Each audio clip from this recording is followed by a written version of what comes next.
القرآن وعلمه. ما ته درس حدیث حواله شوی او د حدیث دو کمپوننټس دوه حصې، یو ته چین وایي چې یاره د راوي څوک دی، او بل ته متن وایي چې سبجیکټ څه وایي. کله چې ته یو حدیث اتنټیسټي چیک کوې که نه، ته ګورې چې یاره د راوي څوک دی. دا کوم حدیث چې د منتظمینو د دې لپاره سلیکټ کړی دی، د دې راوي هم ډېر غټ شخصیت دی، عن عثمان ابن عفان، حضرت عثمان رضی الله تعالی عنہ. دا هغه شخصیت دی چې رسول الله صلی الله علیه وسلم دوه لوڼه په هغه باندې واده وې، د دې وجې نه ذوالنورین ورته وایي. او دا هغه سخي شخصیت و چې کله هغه د تبوک په غزا کې چې څومره افرز کړي او څومره ډونیشنز یې کړي، نو هغې کیلکولیشن چا کړی و 22 کروڑ ډالر ته جوړېږي د دې زمانې چې اوخان سور هغه ورکړو، او بیا هغه څومره کرنسي ورکړې و. نو هغې ورځو کې کرنسي چې هغه به د پیسو د کاغذونو نه وه، هغه به د سرو یا د سپینو. نو رسول الله صلی الله علیه وسلم هغه کرنسي داسې وچوتی به کرړه ریکاو. نو حضور د ډېرې خوشحالۍ نه وی ما ضر عثمان ما فعل بعد اليوم، عثمان چې نن د پس هر څه کوي که نه، نو هېڅ نقصان ورته نه رسوي. نو عن عثمان ابن عفان. صوتی آہنگ کو بھی ذرا دیکھیں، صوتی آہنگ اس طرح بنتا ہے کہ عن عثمان ابن عفان خیرکم من تعلم القرآن. اور اگر اس کے ساتھ آپ سورہ رحمان بھی ملائیں تو الرحمن علم القرآن خلق الانسان علمه البیان. پښتو کې ترجمه کوله که نه، وی په نومونو کې اوچت نوم رحمان دی، الرحمن. نو په کتابونو کې اوچت کتاب قرآن دی، نو علم القرآن. نو په مخلوق کې اوچت مخلوق انسان دی، نو خلق الانسان. نو په صفتونو کې اوچت صفت بیان دی، نو علمه البیان. ځکه چې انسان ته حیوان ناطق وي، حالانکہ he is speaking and he is listening. وہ سنتا بھی ہے اور وہ دیکھتا بھی ہے، لیکن حیوانی بصیر اس کو نہیں کہتے، اور نہ اس کو حیوانی سمیع کہتے ہیں، اس کو حیوان ناطق کہتے ہیں. کیونکہ نطق جو ہے یہ بولنا، یہ انسان کی اسپیسیفک کوالٹی ہے، اور بہت سے لوگ اس زبان کی وجہ سے کماتے ہیں. یہ سارے لیکچرز جو اسسٹنٹ پروفیسرز اور پروفیسرز ہیں، اگر ان سے آپ زبان ہٹا دیں تو پھر کیا رہ جاتا ہے. یہ خطیب جو مسجدوں میں خطبے دیتے ہیں، یہ بھی زبان کی برکت سے کہتے ہیں، اور یہ وکیل جو دلائل دیتے ہیں، یہ بھی زبان کی طرف سے. تو انسان کی صفتوں میں سے بڑی صفت جو ہے وہ بیان ہے. اس حدیث کے دونوں حصوں متن پہ ہم اب کنسنٹریٹ کرتے ہیں کہ خیرکم تم میں سے بہتر وہ ہے علم القرآن، جس نے قرآن کو سیکھا. ایسے ہی ہم اس پہ گزر جاتے ہیں، لیکن یہ ایسی گزرنے کے لیے نہیں ہے، اس پہ ذرا آپ کنسنٹریٹ کر لیں کہ قرآن اصل چیز ہے دنیا میں. اللہ کی طرف سے لائے ہوئے نظام میں اصل چیز جو ہے وہ قرآن ہے. اور قرآن کی ایک خاص اسپیسیفک صفت ہے کہ قرآن اللہ کی کتاب ہے، جس کی انٹروڈکشن اللہ تعالیٰ نے اپنی کتاب میں سورہ شعراء میں جو کی ہے وہ اس طرح ہے کہ یہ قرآن جو ہے تنزیل من رب العالمین. اب اس کی ڈیفینیشن کو دیکھیں، تنزیل من رب العالمین اللہ کی طرف سے ہے. اب کس کے تھرو آیا ہے؟ جبریل امین کے تھرو آیا ہے. علی قلبک لتکون من المنذرین، تمہارے دل پہ اتارا ہے. بلسان عربی مبین، عربی میں ہے. وہ کہ 4 کمپوننٹس ہیں اس کے. یہ تو اللہ کی طرف سے لائی گئی جبریل امین کے تھرو رسول اللہ صلی اللہ علیہ وسلم کے دل پر، اور اس لیے کہ وہ لوگوں کو وارننگ دے دے کہ آپ فَلْيَنْظُرْ مَا تَقَدِّمَ لِغَدٍ، آپ کل کے لیے سوچیں کہ آپ کیا کر کے لا رہے ہیں. تو اس کو وارننگ بھی دے. اور یہ ہے بلسان عربی مبین، عربی کی زبان بہت ضروری ہے. اس لیے اس حدیث سے یہ بھی پتہ چلتا ہے کہ آپ قرآن کو تعلم، آپ اسے سیکھیں گے تو ان کے الفاظ کو بھی سیکھیں گے اور اس کے معنی کو بھی سیکھیں گے. یہ واحد کتاب ہے کہ اس کے الفاظ اتنے قیمتی ہے جتنا کہ اس کا معنی قیمتی ہے. اس لیے مولانا اشرف علی تھانوی رحمۃ اللہ نے لکھا ہے کہ اگر کسی نے ایسی کتاب لکھی جس میں صرف قرآن کا ترجمہ تھا اور قرآن کے الفاظ اس نے اگنور کیے تھے، تو پھر اس کتاب کا خریدنا اور اس کا بیچنا حرام ہے. اس لیے آپ قرآن کے الفاظ کو اگنور نہیں کریں گے، ایک قرآن کے الفاظ کو وہ جس نے بہت زیادہ قربانیاں دی تھی اس قرآن کے لیے، وہ ہے امام احمد بن حنبل، جس کو کتنے کوڑے پڑے تھے کہ شاہ وقت جا شہن شاہ وقت، اس نے کہا قرآن مخلوق ہے، امام احمد بن حنبل نے کہا کہ نہیں، یہ مخلوق نہیں ہے، یہ خالق کی صفات ہیں۔ اب اس پر لڑائی ہے، اب اس لڑائی پر امام احمد بن حنبل کو کوڑے پڑ رہے ہیں، اور وہ کوڑے برداشت کرتا ہے لیکن اپنی موقف سے ہٹتا نہیں۔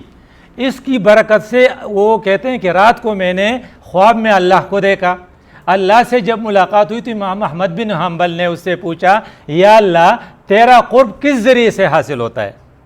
تو اللہ کا جواب تھا بالقرآن، قرآن کے ذریعے سے۔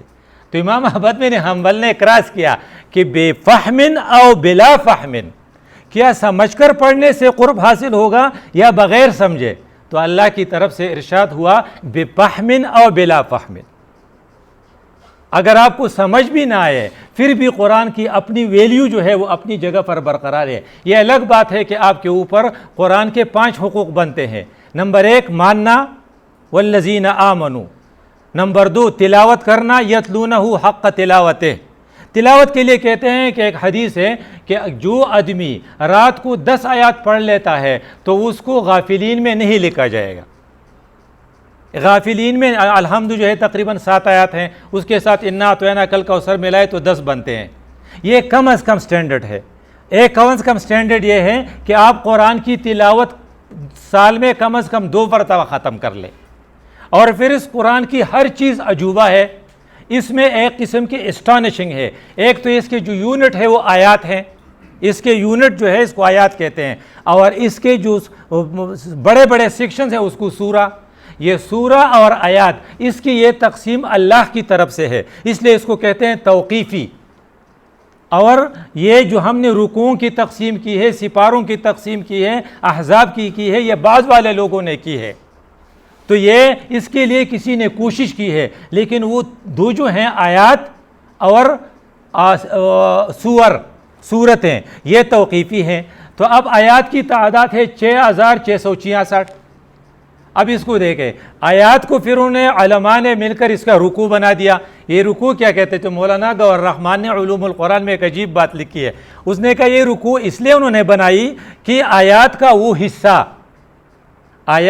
حصہ جو ایک رکعت میں آپ پڑھ لیں اور اس کے بعد آپ رکوع میں چلے جائیں، تو اس کا کیسا بنتا ہے؟ کہتے ہیں کہ یہ رکوع جو ہے اگر آپ 20 رکعت کے تراویح پڑھ لیتے ہیں تو ہم کہتے ہیں نا کہ یہ اہل حدیث وغیرہ کہتے ہیں کہ جی تراویح 8 ہے، تو ہم کہتے ہیں کہ نہیں جی یہ 20 ہے۔ کہتے ہیں اگر ہم نے 20 پڑھی تو 8 اس میں خود بخود آ گئی، لیکن اگر آپ نے 8 پڑھی تو 20، اگر وہ 20 تھے تو 12 رکعتیں آپ کی رہ گئی۔ ایک تو یہ کہ وہ الزامی جواب ہے، اور ایک یہ بھی ہے کہ اس طرح تقسیم کی گئی ہے کہ 20 رکعت میں ہر رکعت میں آپ رکوع پڑھیں گے، ایک رکوع پڑھیں گے، تو 20 رکعت میں 20 رکوع پڑھیں گے، تو جو قرآن میں جو 754 یا 654 رکوع بنتے ہیں تو اس کو اگر کیلکولیٹ کر لے 27 سے ضرب دے دے تو 27ویں رات کو ساری رکوع ختم ہو جائیں گی۔ گویا کہ 27 کو ہم کہتے ہیں کہ ختم قرآن ہے، تو وہ آپ ختم قرآن کریں گے۔ تو اس کے یہ آیات جو ہے اپنی اپنی جگہ پر، اور اس کے جو رکوع پھر ان کو احزاب میں تقسیم کیا ہے۔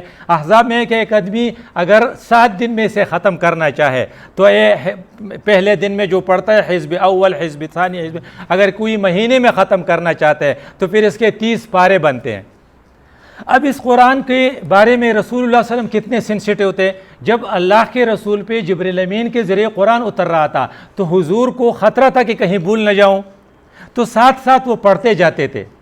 تو اللہ نے ان سے بتایا، ان کو آرڈر دیا، لا تحرک بہ لسانک لتعجل بہ ان علینا جمعہ وقرآنہ فاذا قرأناہ فاتبع قرآنہ۔ ہمارے ساتھ آپ پڑھتے نہ رہیے، آپ خاموش ہو کے سنیے، تمہارے دل میں جمع کرنا اور اسے تم سے پڑھوانا یہ ہمارے ذمہ ہے۔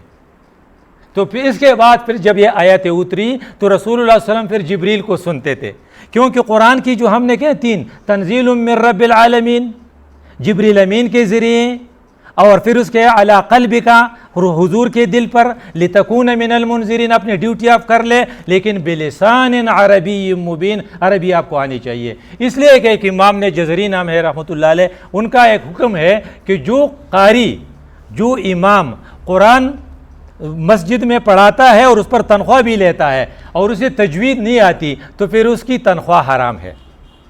تو اس لیے آپ لفظوں کی تجوید اتنا ضروری ہے کہ آپ اسے تجوید سے پڑھیں گے، کیونکہ یتلونہ حق تلاوتہ. اب لوگوں نے رسول اللہ صلی اللہ علیہ وسلم کی سینسٹیوٹی کو دیکھیں کہ وہ ساتھ ساتھ پڑھتے بھی جاتے ہیں، اور محبت اتنی ہے کہ وہ صرف پڑھتے نہیں، سننا بھی چاہتے ہیں. عبداللہ ابن مسعود رضی اللہ عنہ ایک صحابی ہے، اور وہ رسول اللہ صلی اللہ علیہ وسلم سے ملتے ہیں تو حضرت ان سے کہتے ہیں ابن مسعود مجھے قرآن پڑھ کے سناؤ. تو کہتے ہیں رسول اللہ علیہ وسلم کہ علیک اقرأ، وہ پوچھتے علیک اقرأ، میں تمہیں پڑھ کے سناؤں؟ وعلیک انزل، قرآن تو تم پہ نازل ہوا ہے. لیکن رسول اللہ صلی اللہ علیہ وسلم کہ نہیں، مجھے کسی دوسرے سے سنتے ہوئے مزہ آ جاتا ہے، مجھے پڑھ کے سنائے. تو عبداللہ ابن مسعود پڑھتے چلے جاتے ہیں اور رسول اللہ سنتے ہیں. اس لیے قرآن کا پڑھنا صرف نہیں ہے، اس کا سننا بھی ہے. اس لیے کہتے ہیں فاستمعوا، یہ آرڈر ہے. جب قرآن کی تلاوت ہوتی ہے تو آپ اسے غور سے سنیں. یہ نہیں کہ کسی جلسے کی ابتدا ہوتی ہے، یار پہلے تلاوت کریں گے پھر درس قرآن ہوگا، بعد میں لوگ بھی آ جائیں گے تو پھر تقریر رکھیں گے. گویا کہ آپ تقریر اس وقت رکھتے ہیں جب لوگ جمع ہوں، اور قرآن کی درس اس وقت رکھتے ہیں جب لوگ آ رہے ہوں تاکہ لوگ اس کو نہ سنیں. حالانکہ حقیقت یہ ہے کہ فاستمعوا، آپ اسے سنیں. اس لیے فرماتے ہیں کہ جو سنتا ہے تو ایک حرف پہ اس کو 10 نیکیاں، ایک حرف پہ 10 نیکیاں 10 درجے بلند ہوتے ہیں اور 10 گناہ محو ہوتے ہیں، یہ سننے پر. اور اگر آپ پڑھتے ہیں تو پڑھتے کی سچویشن الگ الگ ہے. سب سے بہترین پڑھنا وہ ہے جو آپ نماز کی دوران اسے پڑھتے ہیں. جب آپ نماز میں کھڑے ہیں، خصوصاً تہجد کی نماز میں یا عشاء کی نماز میں یا فجر کی نماز میں آپ اسے پڑھتے ہیں تو دس از دا بیسٹ فارم، یہ سب سے بہترین ہے. اس لیے ہر حرف پہ آپ کو 100 نیکیاں ملتی ہے. قرآن کی تلاوت مسجد میں جماعت کے ساتھ جب آپ کھڑے ہو کر پڑھتے ہیں تو آپ کو 100 نیکیاں ملتی ہیں.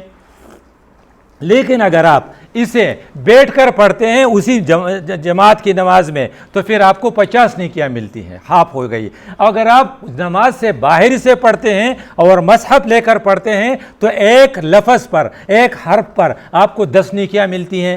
اور اگر آپ ایسے ہی آپ نے پڑھ لیا، آپ وضو میں نہیں تھے لیکن بغیر وضو کے آپ نے تبارک الذی کچھ کلمے پڑھ لیے تو وہ آپ نے ٹچ نہیں کیا، کیونکہ لا یمسہ الا المطہرون، آپ باوضو سے ٹچ کریں گے تو پھر آپ کو ایک حرف پہ 1 نیکی ملتی ہے. اور یہ نیکیاں ملنا شور ہے. آپ کی سمجھ میں آتی ہے یا نہیں؟ کیونکہ مثال جو رسول اللہ نے دی ہے اس پر ذرا غور کریں. کہتے ہیں آپ یہ نہ سمجھے کہ الف لام میم ایک حرف ہے، نہیں، الف حرف، لام حرف، میم حرف.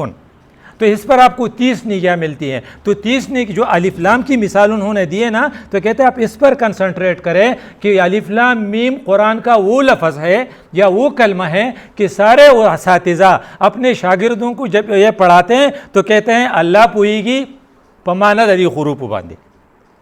گویا کہ بغیر معنی کے لفظ ہے، یہ آپ کی سمجھ میں نہیں آتی تو اس پر بھی آپ کو ملتا ہے. اس لیے امام احمد بن حنبل نے کہا کہ اللہ نے مجھے کہا کہ بفہم اور بلا فہم، کیونکہ الف لام میم کا فہم تو آپ خود بتاتے ہیں کہ ٹیچر اسٹوڈنٹس کو بتاتا ہے کہ اللہ پوئی کی بمانا دی حروف باندھے. تو یہ ہے، اس کو دیکھ دیکھ کر لوگ حیران رہ گئے. کیونکہ آپ دیکھیں نا موسیٰ علیہ السلام کے پاس کیا معجزہ ہے، اس نے لاٹھی پھینکی، اس سے سام بن گیا، کتنی بڑی بات ہے. لیکن موسیٰ علیہ السلام گئے، ساتھ لاٹھی بھی گئی. اب عیسیٰ علیہ السلام نے کسی کے چہرے پہ ہاتھ مارا اور وہ مادرزاد اندھا تھا اور وہ ٹھیک ہو گیا، کتنی بڑی بات ہوئی. لیکن عیسیٰ علیہ السلام گئے، وہ معجزہ بھی ساتھ گیا. اور رسول اللہ صلی اللہ علیہ وسلم کا وہ معجزہ قرآن رسول اللہ صلی اللہ علیہ وسلم کے جانے کے بعد بھی اب تک ہے. اور یہ ہے اس کو جن لوگوں نے سمجھا ہے نا، اس میں ایک ہے علامہ اقبال، در بغل داری کتابی زندگی. تمہارے بغل میں ایک زندہ کتاب ہے جو ہر سچویشن کے مطابق آپ کو بتاتا ہے، اور آپ دیکھتے ہیں کہ یار یہ کو بالکل ایسا ہے جیسا کہ مجھے جواب دے رہا ہے. پچھلے دنوں میں نے ایک ویڈیو پہ فاروق حیدر ہے غالباً نام، یہ آزاد کشمیر کا وزیر اعظم ہے، اس نے تقریر کی اور تقریر کے دوران روئے اور اس کی ہچکیاں بند ہوئی. اس کے الفاظ یہ تھے کہ مقبوضہ کشمیر کے خواتین جب رات کو سوتی ہے اور صبح وہ اپنے دروازے کھولتے ہیں تو ان کو امید ہوتی ہے کہ باہر گلیوں میں پاکستانی فوج کھڑی ہوگی، اور اس کے ساتھ اس کی ہچکی بند ہو گئی. کی ساری ماہرات کو دعائیں کرتے ہیں کہ کب وہ لوگ آئیں گے کہ ہمیں ان سے نجات دلائیں۔ اب یہ فاروق حیدر کی تقریر کو دیکھیں اور ادھر قرآن کے ان الفاظ کو دیکھیں تو آپ کہتے ہیں واقعی کتاب زندگی ہے۔ اس قرآن میں ایسا ہے، ما لکم لا تقاتلون فی سبیل اللہ، تمہیں کیا ہو گیا ہے کہ اللہ کے راستے میں لڑتے نہیں؟ والمستضعفین من الرجال والنساء والولدان الذین یقولون، اب یہاں مقبوضہ کشمیر والے لوگوں کو لگا دے، مستضعفین من الکشمیر، یا وہ اس میں بچے بھی اور ان کے بڑے بھی اور ان کی بیویاں اور عورتیں بھی، وہ کیا کہتے ہیں؟ ربنا اخرجنا من هذه القریة الظالم اہلہا، ظالم کی جگہ مودی لگا دے، RSS لگا دے، وہ یہی نعرے لگاتے ہیں کہ یار وہ لوگ کب آئیں گے کہ ہمیں ان سے نجات دیں، وَاجْعَلْ لَنَا مِن لَّدُنْكَ وَلِيًّا وَاجْعَلْ لَنَا مِن لَّدُنْكَ نَصِيرًا۔ اب فاروق حیدر کی تقریر کو دیکھیں اور سورہ نساء کی یہ 75 نمبر آیات ہے تقریباً، اس کو بھی پڑھے۔ واقعی یہ تو زندہ آیات ہے کہ ہم سے کیا مطالبہ کیا جا رہا ہے کہ وہ عورتیں، وہ خواتین جو روتی ہیں، وہ یہی ان کو امید ہے کہ کب یہ لوگ آئیں گے اور ہمیں اس مودی اور RSS سے نجات دلائیں گے۔ وہ ڈاکٹر صاحب کی زندگی پہ ہم سوچ رہے تھے تو ہم نے کہا اس قرآن میں بھی کوئی ڈاکٹر صاحب کی زندگی کے حوالے سے کچھ ہے، تو میں نے اس پہ سوچا تو سورہ توبہ کی ایک آیات سامنے آ گئی۔ جتنے بھی ڈاکٹر ہیں انہوں نے جو اسپیشلائزیشن کی، تو اس سے پہلے انہوں نے گریجویشن کی تھی، اس سے پہلے انہوں نے وہ ایٹا ٹیسٹ ہے، وہ کون سا ٹیسٹ، کم ٹیسٹ ہے مجھے کو ایٹا ہے، اچھا وہ ایٹا ٹیسٹ پاس ہوگی۔ ایٹا ٹیسٹ میں جب ان کو انٹری ہوگی جب انہوں نے 60% سے زیادہ مارکس FSC میں لیے ہوں گے، آپ کیا کہیں کہ کون سے ڈاکٹر صاحب نے یہ دعا نہیں ہوگی، یا اللہ مجھے اس ٹیسٹ میں پاس کرا، میں تمہارے غریب مریضوں کا بہت خیال رکھوں گا، میں اپنے پیسوں کا کما حقہ تمہارے راستے میں لگا دوں گا۔ لیکن جب اس کے پاس آمدنی آ جائے تو پھر جمعیت عربیہ کے کوئی طالب علم اگر دروازے پر کھڑا ہے اور اس کے پاس ایک بک ہے چندے کی، تو ڈاکٹر صاحب کے چہرے پر کیا ہو جاتا ہے، کہتے 12 بج جاتا ہے کہ یار ایک تو ان لوگوں نے تنگ کیا، کیونکہ ابھی جمعیت والے نکلے نہیں ہیں کہ عربیہ والے آ گئے، تو ابھی باجوڑ والے آ گئے کہ ہم وہاں مدرسہ بنا رہے ہیں، تو اتنے میں سے سراج الحق صاحب نے اپیل کی کہ الخدمت کو اتنا دے، یار یہ کون دے گا؟ ہوتا ہے ایسا، دس از سم تھنگ نیچرل۔ تو آپ قرآن کی اس آیات کو دیکھیں، وَمِنْهُمْ مَنْ عَاهَدَ اللَّهُ، ان میں سے بعض نے FSC کے دوران اللہ سے وعدہ کیا تھا، لَإِنْ آتَانَا مِنْ فَضْلِهِ، اگر ہم نے سیٹ لے لیا اور ہماری پریکٹس چل پڑی، لَنَصَدَّقَنَّ، تو پھر ہم چندہ دیتے رہیں گے، وَلَنَكُونَنَّ مِنَ الصَّالِحِينَ، اور پھر ہم نیک لوگوں میں ہوں گے۔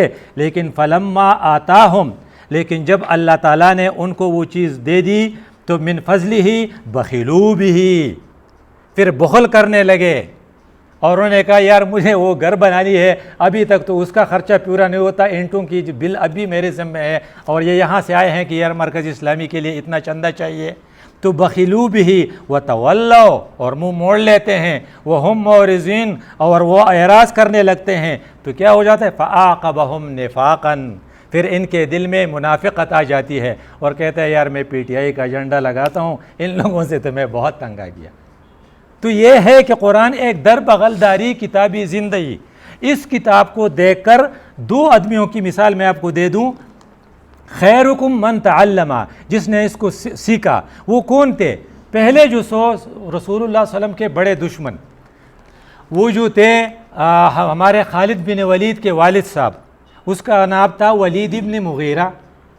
وہ چونکہ عربی تھے تو عربی کی جو ٹیسٹ ہے نا، ان کو جو سمجھ آتی تھی، قرآن کے جو ٹیسٹ انہوں نے لیا، حضرت عمر فاروق نے ٹیسٹ لے کر ایمان لے آیا، ولید ابن مغیرہ ایمان تو نہیں لا سکے، ساتھ ساتھ ابو جہل نے بھی اسے سنا اور اس کا ٹیسٹ لیا۔ اصل ٹیسٹ ان لوگوں نے لیا تھا۔ تو جب ولید ابن مغیرہ نے قرآن کی آیتیں سنی تو ان کے الفاظ، ان کا تفسیر بھی سنیے، اور قرآن کے جو عربی کے جو ادب ہے اس میں ایک مزہ ہے۔ ان کا الفاظ ہیں واللہ ان لہو حلاوۃ، خدا کی قسم اس قرآن میں تو ایک مٹاس ہے، وعلیہ لتلاوۃ، اور اس میں ایک خوبصورتی ہے، وان اعلاہا لمثمر، اس کے اوپر تو ثمربار ہے، وان اسفلہ لمغدق، اس کے نیچے تو شیرین چشمہ ہے۔ اور پھر اس کے الفاظ تھے وانہ یعلو وما یعلی علیہ، یہ اس پر کوئی غالب نہیں آئے گا، غالب تو یہ قرآن آئے گا، وما یقول ھذا بشر، اور یہ کسی انسان کا کلام نہیں ہے، یہ رحمان کا کلام لگتا ہے۔ یہ دشمنی رسول اور دشمنی خدا کا تبصرہ ہے اس زمانے میں۔ اب اس زمانے میں دیکھیں، ہمارے ایک ڈاکٹر صاحب تھے مورس بکائی، فرانس کے تھے، فرانس کے میڈیکل ایسوسیشن کے صدر بھی تھے، اور وہ گئے تھے شاہ فیصل اللہ بخش اسے، اس کے خصوصی معالج بھی تھے۔ ریاض میں اسے ہوٹل میں ٹھہرایا گیا کہ جب بھی شاہ کی طرف سے اطلاع آئے آپ جا کے اسے چیک کر لیں۔ تو آپ کو پتہ ہے کہ ہوٹل میں ابھی جو ہے آدمی تنگ ہوتا ہے، اس نے الماری کھولی، اس میں قرآن کا ایک نسخہ نکل آیا، اس کا انگلش یا فرانسیسی ترجمہ تھا، اس نے اسے کھول کا، تو جب اس نے سورۃ مومنون کی وہ آیاتیں پڑھی، لقد خلقنا الانسان من صلالۃ من طین ثم جعلناه نطفۃ فی قرار مکین، ہم نے انسان کو نطفۃ من طین سے بنایا ہے، مٹی سے بنایا ہے، پھر اس نطفے کو ہم نے ایک سٹیبل جگہ یوٹرس میں سٹے دیا ہے، فجعلناه فی قرار مکین فخلقنا النطفۃ علقۃ فخلقنا العلقۃ مضغۃ فخلقنا المضغۃ عظاما، ہم نے اس کو پھر مختلف سٹیجز دے دیے، وہ پہلے نطفہ تھا، پھر علقہ بن گیا، پھر اس میں کارٹیلیج بن گیا، پھر اس میں بون ہو گیا، فثم کسونا العظام لحما، بون کو ہم نے وہ لحمن جوش چڑھایا، فتبارک اللہ احسن۔ اس نے یہ پڑھا، اس نے کہا یار یہ تو عجیب بات ہے